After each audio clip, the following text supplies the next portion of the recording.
ધોરાજીમાં અંડરબ્રિજની કામગીરી સમયે બેદરકારી દાખવવામાં આવી છે। રેલવે ફાટક અંડરબ્રિજની કામગીરી માટે ખાડા ખોદાયા છે। ખાડાની આજુબાજુમાંથી પસાર થઈ રહ્યા છે અત્યારે વાહનો। ખાડાની આસપાસ કોઈ જ બેરિકેડ પણ લગાવવામાં નથી આવ્યા। ખાડાની આસપાસ નથી મુકાયા કોઈ અડચણો। જો કોઈ દુર્ઘટના બને તો જવાબદાર કોણ? લાંબા સમયથી અહીંયા કામગીરી અંડરબ્રિજની ચાલી રહી છે। અંડરબ્રિજની કામગીરીને કારણે ટ્રાફિક પણ જામ થાય છે।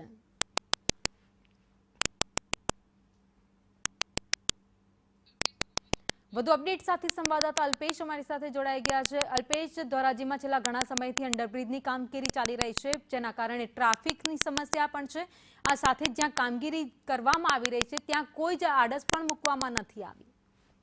જી ભાવેની ખાસ કરીને જણાવી દઉં કે ઘણા સમયથી આ ઓવરબ્રિજનું કામ ચાલુ છે, ત્યારે ટ્રાફિક સમસ્યા પણ ત્યાંથી પણ ચાલુ છે। ત્યારે જે કોન્ટ્રાક્ટર હોય કે જે પોલીસ તંત્ર હોય કે જવાબદાર તંત્ર હોય તે આ જે ટ્રાફિક સમસ્યા છે કોઈ પણ નિકાલ કરવામાં આવતો નથી। અને જે ખાડાઓ છે તેને લઈને જે વાહન ચાલકો છે ત્યારે કોઈ અકસ્માત થાય ત્યારે કોણ જવાબદારી બનશે તેને એક મોટો સવાલ છે। હાલ આ જે ટ્રાફિક સમસ્યા છે તેને લઈને સ્થાનિક લોકો અને સ્થાનિક વેપારીઓમાં પણ નારાજગી જોવા મળેલી છે અને લોકો પણ હેરાન થાય છે। ત્યારે આ તંત્ર અને જે જવાબદાર અધિકારીઓ છે તે કાર્યવાહી કરવામાં નિષ્ફળ થયા છે અને લોકોને હેરાનગતિનો સામનો કરવો પડે છે। જી આભાર માહિતી માટે।